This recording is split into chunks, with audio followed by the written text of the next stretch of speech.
Okay. அனைவருக்கும் வணக்கம். இப்ப நம்ம பார்க்க போற தலைப்பு எதுன்னு கேட்டீங்கன்னா, திருமண தடைய நீக்கக்கூடிய பரிகாரங்கள் வந்து இன்னைக்கு ரொம்ப நெறைய மக்களுக்கு வந்து எது ரொம்ப தடையா இருக்கு அப்படின்னு பார்த்தீங்கன்னா, திருமண தடை தான். இப்ப நம்ம ஆஃபீஸ்க்கே வந்தாங்கன்னா, ஒரு 43 வயசு ஜாதகம் கொண்டு வந்து குடுப்பாங்க. பட் அது உள்ள போய் பார்த்தோம்னா, அவங்க குடும்ப வாழ்க்கை எப்படி இருக்குன்னு உள்ளுக்குள்ள போய் பார்த்தோம்னா, திருமணமே இல்ல அப்படிங்கிற விஷயம் வரும். சில பெண் க சில பெண்களுக்கு வந்து பார்த்தீங்கன்னா, 36 வயசு ஆயிருக்கும். அவங்களுக்கு வந்து பார்த்தீங்கன்னா, உங்களுக்கு திருமண தடையெல்லாம் இப்ப இருக்கு. இப்போ முதல்ல வந்து பார்த்தீங்கன்னா, ரொம்ப இளம் வயது திருமணங்கள் வந்து அதிகமா நடந்துட்டு இருந்துச்சு. இப்ப வந்து பார்த்தீங்கன்னா, ரொம்ப இளம் வயது திருமணங்கள தாண்டி அதிகமான ஏஜ் வந்து அதிகமாயிட்டு. பல்வேறு காரணங்கள் நம்ம ஜாதகத்துல இருக்கு. பட் அது ராகு, கேது, செவ்வாய் தோஷம்னு சொல்லி நெறைய மக்கள் வந்து அதுக்கு பரிகாரம் பண்ணிக்கிட்டே இருக்காங்க. நான் என்னைக்குமே அந்த ராகு, கேது, செவ்வாய்க்குன்னு சொல்லி பரிகாரத்துக்கு நான் ரெஃபர் பண்றதே கிடையாது. இதுவரைக்கும் பண்ணுனதும் இல்ல அப்படிங்கிற விஷயம் தான். அதனால வந்து ராகு, கேது இருக்கு, செவ்வாய் இருக்கு. அதனால உங்க திருமண தடைன்னு சொல்லி அதுக்கு நீங்க தயவு செய்து வந்து திருநாகேஸ்வரமோ, காளகஸ்தியோ அதுக்கு நீங்க போய் பெரும்பான்மையான ஒரு தொகைகள செலவு பண்றது என்ன பொறுத்தவரைக்கும் வேணாம்னு சொல்லுவேன். அத நான் தப்புன்னு சொல்ல வரல. நெறைய பேர் சொல்றாங்க. நெறைய அத பண்ணிட்டே இருக்காங்க. இப்பதான் சார் போய் நான் ராகு கேது கழிச்சுட்டு வந்தேன். இப்பதான் சார் போய் செவ்வாய் தோஷம் கழிச்சுட்டு வந்தேன். அப்படின்னு சொல்லிட்டு நெறைய அத கழிச்சுட்டே இருக்காங்க இல்லையா? அந்த மாரியான விஷயங்கள நமக்கு பெருசா உள்ள போகாம, உங்க ஜாதகத்துல திருமணம் நடக்குங்கிற விஷயத்த தெரிஞ்சுக்கிட்டு, அதுக்கப்புறம் ஜாதகத்த வெளிய விட்டீங்கன்னா நல்லாருக்கும். இப்போ ஒரு ஜாதகத்த எடுக்குறோம். அவருக்கு வந்து 33ல தான் திருமணம்னு தெரியுது. இவங்க 25லயே ஜாதகத்த எடுத்து வெளிய கொண்டு போய் விட்டுட்டு, திருமணம் அமையல, திருமணம் அமையல, திருமணம் அமையலன்னா எப்படி அமையும்? நான் எடுத்தோனயுமே அப்புறம் 29 வயசுல வந்தாங்கன்னா கூட, இன்னும் 4 வருஷம் இருக்கு. மனச விட்டுறாதீங்க. இதுதான் விதி. அதுக்கு நீங்க முயற்சி பண்ணி தோக்குறதுக்கு, முயற்சி பண்ணாதீங்கிற விஷயத்த ஓப்பனா சொல்றது தப்பே கிடையாது. அவங்க மனசு சங்கடப்படுவாங்க அப்படின்னு இல்லாம, நம்ம அது என்ன விஷயமோ அத ஓப்பனா சொல்லிரணும். அப்ப திருமண தடைக்கு வந்து நெறைய விதமான காரணங்கள் இருக்கு. 7ஆம் இடத்துல கேது இருக்கிறான். 7ஆம் இடத்துல சனி தொடர்பு, சனி கேது தொடர்பு, 7ஆம் அதிபதி 6, 8, 12ல மறையறதுன்னு, 7ஆம் அதிபதி திரிசூன்யத்துல இருக்கிறதுன்னு, திருமண தடைக்கு நெறைய பல்வேறு காரணங்கள் வந்து நமக்கு வந்து இருக்கு. ஒரு திருமண பொருத்தம் பார்க்கும்போது ஒரு முக்கியமான 3 விஷயம் மட்டும் இப்ப நான் சொல்லிர்றேன். அதுக்கப்புறம் நான் ரெமெடி வந்து சொல்றேன். திருமண பொருத்தம் பார்க்கும்போது இயற்கையாவே 12 ராசிகள் இருக்கு. அந்த ராசிகள விட்டுருங்க. 12 லக்னங்கள்ல திருமண வாழ்க்கையில அதிகமான கசப்ப ஒரு 3 லக்னத்துக்காரங்க மட்டும் தான் அதிகமா சந்திப்பாங்க. மிச்ச லக்னத்துக்காரங்களுக்கும் திருமண வாழ்க்கையில பிரச்சனை இருக்கும். பட் அவங்க சமாளிச்சு வந்துருவாங்க. எந்த லக்னக்காரங்க திருமண வாழ்க்கையில வந்து அதிகமா கஷ்டத்த சந்திப்பாங்க அப்படின்னு போய் பார்த்தீங்கன்னா, காலபுருஷத்துக்கு 7ஆம் இடம் அப்படிங்கிறது வந்து பார்த்தீங்கன்னா, துலாம். அந்த துலாம் மறையிற லக்னங்கள்ல முழுக்க பிறந்தவங்க வந்து பார்த்தீங்கன்னா, திருமண வாழ்க்கையில வந்து நெறைய கஷ்டத்த வந்து அனுபவிப்பாங்க. உதாரணம் மீன லக்னம். மீன லக்னத்துக்கு காலபுருஷத்துக்கு 7ஆம் இடம் எத்தனாம் இடமா வருதுன்னு பார்த்தீங்கன்னா, 8ஆம் இடமா வரும். அப்ப மீன ராசி அல்லது மீன லக்னத்துல பிறந்தவங்களுக்கு திருமண வாழ்க்கை ஒரு கசப்ப இயற்கையாவே அவங்க வாங்க போறாங்கன்னு பிறக்கும்போதே எழுதி வச்சிருச்சு. ரிஷப ராசி அல்லது ரிஷப லக்னத்துல பிறந்தவங்களுக்கு காலபுருஷத்துக்கு 7ஆம் இடம், லக்னத்துக்கு 6ஆம் இடமாவும், ராசிக்கு 6ஆம் இடமாவுமே வந்துரும். அப்ப ரிஷப ராசி, ரிஷப லக்னத்துல பிறந்தவங்களுக்கும் திருமண வாழ்க்கையில ஒரு பிரச்சனை சந்திக்க போறாங்கன்னு எழுதி வச்சிருச்சு. விருச்சிக ராசி, விருச்சிக லக்னம். இந்த லக்னத்துல பிறந்தவங்களுக்கு காலபுருஷத்துக்கு 7ஆம் இடமே, லக்னத்துக்கு 12ஆம் இடமா வரும்போது வந்து பாத்தீங்கன்னா, திருமண வாழ்க்கையில ஒரு பிரச்சனை சந்திக்க போறாங்கன்னு எழுதி வச்சிருச்சு. உடனே இது மட்டும் போதுமா சார்? இல்ல. இத உடைக்கிற மாரி ஒரு லக்னத்த வந்து நம்ம பொருத்தி வச்சுட்டோம்னா பிரச்சனை வராது. இது உடைக்கிறதுன்னா என்ன சார் அப்படின்னு கேட்டீங்கன்னா, உதாரணத்துக்கு எனக்கு தெரிஞ்ச ஒரு லக்னம் இருக்காரு. அவரு மீன லக்னம். மீன லக்னத்துல அவர் பிறந்திருக்காரு. அவர் திருமண வாழ்க்கை கசப்பான்னு போய் பார்த்தீங்கன்னா, இல்ல நல்லா இருக்காங்க. எப்புட்றா நல்லா இருக்காங்க? எதனால? எங்க நமக்கு இது சின்ன விஷயம்? எப்படி அவங்களுக்கு வாழ்க்கை நல்லா போகுது? சூப்பர். இது எப்படி அவங்க பண்ணியிருக்காங்க? பரிகாரம் பண்ணியிருக்காங்களா? இல்ல பொருத்தம் எப்படி சேர்த்திருக்காங்கன்னு, அவங்க மனைவியோட ஜாதகத்த நம்ம வாங்கி பார்க்கும்போது ரொம்ப அருமையான ஒரு விஷயம் கிடைச்சது. அவங்களுடைய மனைவியோட லக்னம் வந்து பார்த்தீங்கன்னா, மிதுன லக்னம். அப்போ காலபுருஷத்துக்கு 7ஆம் இடம் 9ஆ வர்ற லக்னத்த இந்த லக்னத்துக்காரங்களோட பொருத்தி வச்சுட்டோம்னா, அவங்க கடைசி வரைக்கும் இணை பிரியாம இருப்பாங்க அப்படின்னு அர்த்தம். இப்ப எனக்கு தெரிஞ்சு ஒரு அண்ணா இருக்காங்க. அண்ணனோட லக்னம் வந்து கும்ப லக்னம். அவங்க அக்காவோட லக்னம் வந்து பார்த்தீங்கன்னா, அவங்க மனைவி லக்னம் வந்து ரிஷப லக்னம். அவங்க லக்னத்துக்கு நேர் 9ஆம் இடமா அவருக்கு இருக்கிற காரணத்தினால அவங்க வாழ்க்கை என்னைக்கும் பிரியாம நல்லா இருக்குன்னு அர்த்தம். புரியுது இல்லைங்களா? ஆமா. Yes, yes. பிறந்தவங்களுக்கு விருச்சிக லக்னத்த சேர்த்தக்கூடாது. மீன லக்னத்துல பிறந்தவங்களுக்கு இயற்கையாவே ரிஷப லக்னத்த சேர்த்தக்கூடாதுங்கிறத இதோட ரூல் நான் சொல்லிட்டு இருக்கேன். புரியுது இல்லையா? அப்போ மீன லக்னத்துல நீங்க இருக்கீங்க அப்படின்னா, உங்களுக்கு என்னென்ன லக்னம் ஒரு நல்லா இருக்கும் அப்படின்னு போய் பார்த்தீங்கன்னா, இயற்கையாவே வந்து கும்ப லக்னம் ஒத்து வரும். ஏன்னா கும்ப லக்னத்துக்கு காலபுருஷத்துக்கு 7ஆம் இடம் 9ஆம் இடமா வருது. அப்ப இயற்கையாவே அந்த கும்ப லக்னத்துல பிறந்தவங்களுக்கு திருமணத்துக்கு அப்புறம் பாக்கியம்னு எழுதி வச்சிருச்சு. மிதுன லக்னத்துல பிறந்தவங்களுக்கு காலபுருஷத்துக்கு 7ஆம் இடம் 5ஆம் இடமா வருது. அப்ப இவங்களுக்கும் அது பாசிட்டிவா எழுதி வச்சிருச்சு. மேஷ லக்னத்துல பிறந்தவங்களுக்கும் அது பலமா இருக்கு. அப்ப இந்த லக்னத்துல எந்த லக்னம் சேர்த்தணும் அப்படிங்கிறதுல இந்த ஒரு டிப்ஸ நீங்க ஃபாலோ பண்ணி பார்த்தீங்கன்னா, இந்த டிப்ஸ்ல தான் அவங்க லைஃப் நல்லா போயிட்டு இருக்கு. அப்போ இந்த மாரி ஒரு குடும்ப விஷயத்த நம்ம ஜாதக ரீதியா பலம் குறைவா இருக்கிறத, இந்த மாரி ஒரு ஜாதகத்த நம்ம சேர்த்து வைக்கும்போது நல்லாருக்கும். இன்னொரு டிப்ஸும் எழுதிக்கங்க. ஏன்னா ஜோதிட மாணவர்கள் பார்த்துட்டு இருப்பீங்க. உங்க லக்னத்துக்கு அதிபதியும் 7ஆம் அதிபதியும் 6, 8, 12 வந்தாங்கன்னா, திருமண வாழ்க்கையில ஒரு முறிவு இருக்கு அப்படின்னு அர்த்தம். உதாரணம், உங்க லக்னம் கும்ப லக்னம்னு வச்சுக்கங்க. கும்ப லக்னத்துக்கு நேர் 7ஆம் இடம் அப்படிங்க நேத்து பார்த்த ஜாதகம். கும்ப லக்னத்துக்கு நேர் 7ஆம் அதிபதி வந்து அவங்களுக்கு சூரியன் வந்து உச்சமா இருக்காரு. மேஷத்துல பரணி நட்சத்திரத்துல அவருக்கு இருக்காரு. கிட்டத்தட்ட 75ல பிறந்த ஜாதகம் இருக்கு. லக்னாதிபதின்னு சொல்லக்கூடிய சனி வந்து பாத்தீங்கன்னா, அவருக்கு வந்து ரிஷபத்துல சம்பந்தப்படுறாங்க. அப்போ லக்னாதிபதிக்கு 12ஆம் இடத்துல 7ஆம் அதிபதி அவருக்கு இருக்கு. அப்ப முதல் திருமண வாழ்க்கை அவருக்கு சோபிக்கல, முறிவை சந்திச்சுட்டாங்க. இந்த மாதிரி நிறைய ஜாதகங்கள்ல லக்னாதிபதி எந்த வீட்டுல போய் இருக்காரோ 7ஆம் அதிபதியும் நல்லா இருக்கணும். அப்ப லக்னாதிபதி நின்ற வீட்டுக்கு 7ஆம் அதிபதி மறைஞ்சிட்டாங்க அப்படின்னாலும் திருமண வாழ்க்கையில ஒரு பிரச்சனையை சந்திக்க போறாங்க அப்படின்னு அர்த்தம். இந்த மாதிரி திருமண விஷயத்துக்கு நிறைய காரணங்கள் நம்ம எடுத்துட்டே போலாம். இப்ப பரிகாரங்கள் தான் நம்ம மெயினா பேச வந்திருக்கோம். திருமணம் ஆகாம இருக்கு, அதுக்கு தடை இருக்கு, அதுக்கு ஏதாவது பரிகாரம் இருக்கா சார்? நிச்சயமா இருக்கு. இது என்னோட லைஃப்ல நான் அழகா கொடுத்து நிறைய ஒரு சக்சஸ் ரேட் எனக்கு இருக்கிற ஒரு பரிகாரத்தை தான் இப்ப நான் கொடுக்குறேன். இதை எப்படி பண்ணணும் அப்படின்னு போய் பாத்தீங்கன்னா, வெள்ளிக்கிழமை அன்னைக்கு காலையில 6ல இருந்து 7 மணிக்குள்ள இந்த பரிகாரத்தை வந்து பண்ணணும். வெள்ளிக்கிழமை காலையில 6ல இருந்து 7 மணிக்குள்ள உங்க வீட்டுல பூஜை ரூமுக்கு முன்னாடி நீங்க அமர்ந்திருக்கலாம். இது ஆணா இருந்தாலும் சரி, பெண்ணா இருந்தாலும் சரி, எந்த நட்சத்திரமா இருந்தாலும் சரி, எந்த ராசியா இருந்தாலும் சரி, இந்த பரிகாரத்தை பண்ணலாம். என்ன சார் பண்ணணும் அப்படின்னு கேட்டீங்கன்னா, ஒரு வளையல் சைஸ்ல மஞ்சத்தூளை எடுத்து ஒரு வட்டம் வந்து போட்டுக்கணும். ஒரு சாமி படம் 5 படம் வச்சிருப்பீங்க இல்லையா உங்க வீட்டுல, 5 படத்துக்கு முன்னாடி நீங்க சாமி முன்னாடி உட்காந்துக்கலாம். காலையில 6ல இருந்து 7 சுக்கிர ஓரையில நல்லா தலைக்கு குளிச்சுட்டு பவ்யமா உட்காந்து ஒரு மஞ்சள்ல ஒரு வட்டம் போட்டுக்கணும். அது சின்ன வளையல் சைஸ்ல ஒரு காப்பு சைஸ்ல போட்டுக்கிறீங்க. அதுக்குள்ள சின்னதா ஒரு அகல் விளக்கு வைக்கிறீங்க. கார்த்திகை தீபத்தை உள்ளுக்குள்ள வைக்கிறீங்க. நெய் ஊத்திக்கணும். அந்த வட்டத்துக்கு வெளியில வந்து ஃபுல்லா நம்ம வந்து மல்லிகைப்பூ மட்டும் கொஞ்சம் உதிரிப்பூ போட்டுக்கணும். மல்லிகைப்பூ, வட்டம், வட்டத்துக்குள்ள கார்த்திகை தீபம்.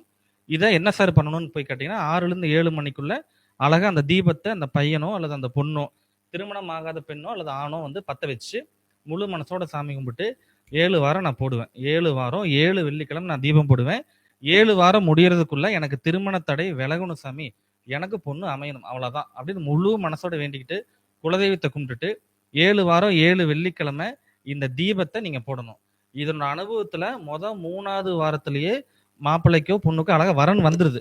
அதை அவங்க யூஸ் பண்ணிக்கிறாங்களா இல்லையாங்கிறது அவங்க கொடுப்பனையில் இருக்கு. ஆனா இந்த 7 வார பரிகாரத்தை இவங்க கரெக்டா வெள்ளிக்கிழமை வெள்ளிக்கிழமை காலையில் 6 to 7 6 to 7 போடணும். சார் பெண்ணு வச்சிருக்கோம், 3 வாரம் போட்டோம், ஒரு வாரம் பாப்பா வந்து மாதாந்திர தீட்டு ஆயிட்டாங்க, என்ன சார் பண்றது? ஒன்றும் தப்பு இல்லைம்மா, அதுக்கு அடுத்த வாரம் போட்டுருங்க. ஓகேவா? மொத்தத்துல 7 வாரங்கிறத நீங்க 7 வாரம் தொடர்ச்சியா போடணும்னு அவசியம் இல்லை. ஒரு வாரம் விட்டு கூட நீங்க போகும்போது இயற்கையாகவே திருமண தடை வந்து விலகும். விளக்கு போட்டு முடிச்சதுக்கு அப்புறமா நீங்க அந்த விளக்கு எடுத்து வச்சிடலாம். எவ்வளவு நேரம் எறியுதோ அவ்வளவு தூரம் நமக்கு வந்து இந்த விளக்கு நீங்க போட்டு முடிச்சதுக்கு 7 வாரம் ஏதாவது நம்ம ஏதாவது விரதம் இருக்கணுமா, நான்வெஜ் சாப்பிடக்கூடாதா, நல்லது கெட்டதுக்கு போகக்கூடாதா, இந்த மாதிரி நிறைய பேர் வந்து கேட்பாங்க. அந்த மாதிரி நல்லது கெட்டதுக்கு போகக்கூடாதுலாம் கிடையாது. தாராளமா நீங்க எல்லாத்துக்கும் போங்க வாங்க, அது பிரச்சனை இல்லை. வீட்டுல நான்வெஜ் எடுக்கிற விஷயம் அது எப்பவும் போல நீங்க சண்டே எடுக்கிறீங்களா எடுங்க, குறை இல்லை. இந்த தீப பரிகாரம் மஞ்சள் தீப பரிகாரம் வந்து நல்லா இருக்கும். முக்கியமான விஷயம், மஞ்சள் வட்டம் மஞ்சள் கலந்த நெய்யில தான் தீபம் போடணும். அந்த திரியும் மஞ்சளா தான் இருக்கணுங்கிறத குறிப்பா எழுதிக்கங்க. திரியில மஞ்சத்தூள் தடவினாலும் சரி, இல்ல மஞ்சள் திரின்னு கடையில கேட்டீங்கன்னா கிடைக்கும். மஞ்சள் திரி கேட்டு மஞ்சள் இது சார்ந்த விஷயத்துல நீங்க வந்து போடணும். அப்போ 3 விஷயத்தையும் அழகா சேர்ந்து வெள்ளிக்கிழமை வெள்ளிக்கிழமை ஒரு 7 வெள்ளிக்கிழமை நீங்க போட்டீங்கன்னா முழு நம்பிக்கையோட அதை பண்ணுங்க. கண்டிப்பான ஒரு மாற்றத்தை கொடுக்குங்கிறதுக்கு உதாரணமா இருக்கு. அடுத்தது திருமணம் ஆகாதவங்க வந்து பாத்தீங்கன்னா, திருமணம் நடக்குது இல்லையா, இப்போ ஒரு கல்யாணம் நடக்கும். உதாரணத்துக்கு நீங்க மருதமலை கோயில் பார்த்து வச்சுக்கிறீங்க, இல்ல சிவன் மலை பார்த்து வச்சிருக்கீங்க, பழனி பார்த்து வச்சு உங்க சொந்தத்திலேயே வரணுங்கிற அவசியம்லாம் கிடையாது. முகூர்த்த நாள் வர அன்னைக்கு நேர் கிளம்பி போயிருங்க. கிளம்பி போயிட்டு ஒரு திருமணம் நடக்கும் இல்லையா, அந்த காலத்துல நம்ம பெரியவங்க வந்து வயசு பொண்ணுங்களா இருக்கலாம், வயசு பசங்களா இருக்கலாம், கல்யாணத்துக்கு கூட்டிட்டு போவாங்க. இப்பெல்லாம் என்ன பண்றோம், நைட்டு போறோம், பஃபே சிஸ்டர் சாப்பிட்றோம், கூடுன்னு வந்துடுறோம். இந்த தாலி கட்டுறதை யாருமே பாக்குறதே இல்லை. தாலி கட்டுற நிகழ்வுகளை பார்க்கணுங்கிறதுக்காக தான் அந்த காலத்துல பெரியவங்க வந்து பாத்தீங்கன்னா எல்லா கல்யாணத்துக்கும் பெண் குழந்தைகளை அழைச்சிட்டு போவாங்க. 3 நாள் தங்கி இருந்தெல்லாம் திருமணத்தை வந்து முடிச்சுட்டு வருவாங்க. எங்க தாத்தா சொல்லியிருக்காங்க. இப்பெல்லாம் அப்படி இல்ல. தாலி கட்டுறப்ப போய் பார்த்தா மினிமம் 10, 20 பேர் தான் உட்கார்ந்துட்டு இருக்காங்க. அதனால தான் இவ்வளோ திருமண தடைகள் வந்து வருது. என்னைக்கா இந்த வீடியோ பார்க்குற ஒரு சில நண்பர்கள் நான் குடுக்குற வேண்டுதல் என்னன்னா, தயவு செய்து முகூர்த்தத்துக்கு போங்க. முகூர்த்தத்துக்கு போய் அட்டெண்ட் பண்ணுங்க. அந்த தாலி கட்டுற நிகழ்வுல மக்கள வாழ்த்துங்க. அது இப்ப இந்த கல்யாணம் ஆகாதவங்க என்ன பண்ணணும்னு கேட்டீங்கன்னா, ஒரு 10 கல்யாணத்த பார்த்தாங்கன்னா, திருமணத்தோட தடை, தோஷம் நீங்கும்ங்கிறது அதோட அர்த்தம். அப்போ திருமண தடைக்கு நீங்க என்ன பண்ணணும்னா, ஒரு கல்யாணம் நடக்கிற இடத்துக்கு போயிருங்க. முன்கூட்டியே போய் முன் வரிசையில போய் நின்னுக்குங்க. அது பொண்ணா இருந்தாலும் சரி, பையனா இருந்தாலும் சரி, முன் வரிசையில போய் அமர்ந்துட்டு, அழகா அவங்க போடுறாங்க இல்லையா அட்சத, அதாவது உங்களுக்கு பின்னாடி இருந்து அந்த வரனுக்கு தாலி கட்டக்கூடிய கணவனுக்கு, அந்த பொண்ணு பையனுக்கோ தான் பெரியவங்க அர்ச்சனை போடுவாங்க. நீங்க முன்னாடி நிக்கிறீங்களா, அந்த அட்சதை உங்க தலை மேல விழுமுல்ல, அதுதான் உங்களுக்கு ஆசீர்வாதம். புரியுது இல்லைங்களா?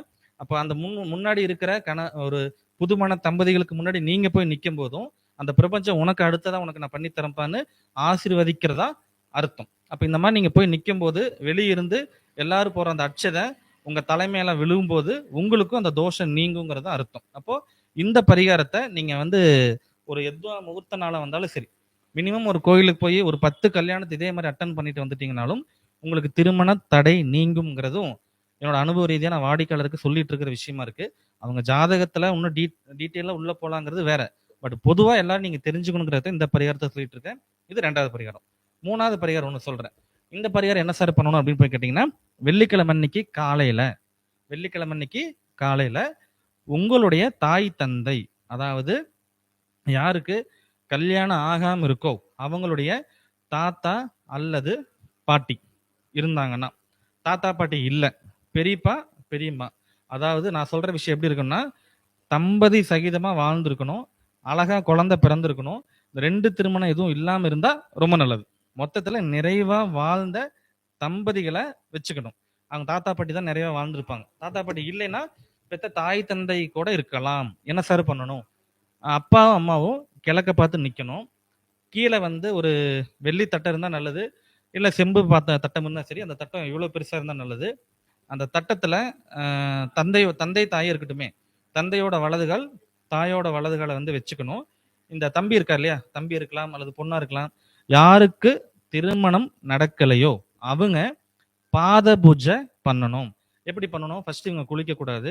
குளிக்காமே காலை நேரமே எந்திரிச்சு வெள்ளிக்கிழமை காலையில தட்டத்துல அம்மா அப்பா காலை அதில் வச்சுட்டு, பாதத்தை வச்சுட்டு 1 லிட்டர் பால் வாங்கி ஃபுல்லா அந்த பாலை வந்து அழகா காலில் ஊத்திட்டு, அம்மா அப்பா குளிச்சு ஃப்ரெஷ்ஷா ரெடி ஆகிக்கணும்.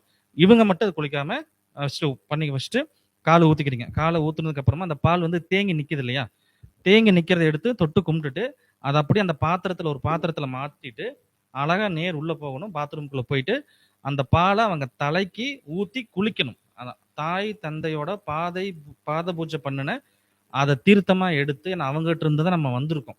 அதனால அது வந்து நமக்கு தீர்த்தமா தான் நம்ம எடுத்துக்கணும். ஏன்னா பெத்த தாய் தந்தை தான் நமக்கு கடவுள். அதை நம்ம தீட்டை பார்க்கக்கூடாது. அவங்களுடைய பாலை நம்ம தலைமையில ஊத்தி குளிச்சுட்டு, அந்த பொண்ணோ பையனோ குளிச்சுட்டு ரீஃப்ரெஷ் ஆயிட்டு புது துணி தான் போடணும். ஓகேவா? புது ட்ரெஸ் தான். பொண்ணு மாப்பிள்ள ரெடி ஆகிற மாதிரி ரெடி ஆகிக்கணும். ஒரு பையனா இருக்கானா, வெள்ளை வேஷ்டி வெள்ளை சட்டை எடுத்து போட்டுக்கிட்டா தம்பி, ஓகே. பொண்ணா இருக்கியா, அழகா நீ ஒரு நீட்டா ஒரு ரோஸ் கலரோ இல்ல எல்லோ கலரோ நல்ல புடவை கட்டிக்க சாமி, ஓகேவா? தலை நிறைய மல்லிப்பூ வச்சுக்கோங்க. அப்பா அம்மாட்ட பழையபடி ரிட்டர்ன் வரீங்க, அப்பா அம்மா கையில ஃபுல்லா மல்லிப்பூ வச்சுக்கணும்.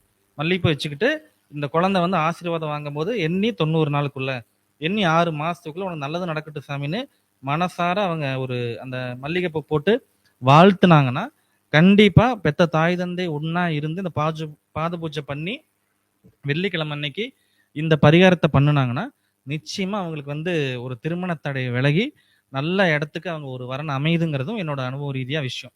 அதனால இந்த 3 விஷயத்த இந்த வீடியோ பார்த்துட்டு இருக்கிற நபர்கள் வந்து அழகா ஷேர் பண்ணி அடுத்தடுத்த மக்களுக்கு இதை சொல்லி இதெல்லாம் கொஞ்சம் நீங்க பண்ணுனீங்கன்னா அடுத்தடுத்து நிச்சயமான மாற்றத்தை கண்டிப்பா கொடுக்கும்.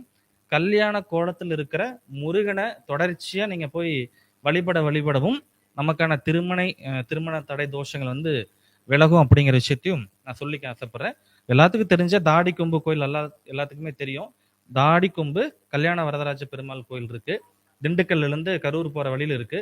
ரொம்ப அருமையான கோயில். வியாழக்கிழமை ரதியும் மன்மதனும் அந்த கோயிலுக்குள்ள இருக்காங்க. அங்க போய் வழிபட்டவங்களுக்கும் திருமண தடை நீங்கிறது ஐதீகமா இருக்கு. திருமணம் சரி, இதெல்லாம் ரெகுலரா இருக்கிற கோயில் எல்லாமே நீங்க போங்க. பட் இதையும் சேர்த்து நீங்க பண்ணுங்க. சேர்த்து பண்ணும்போது நிச்சயமான மாற்றத்தை வந்து கொடுக்கும்.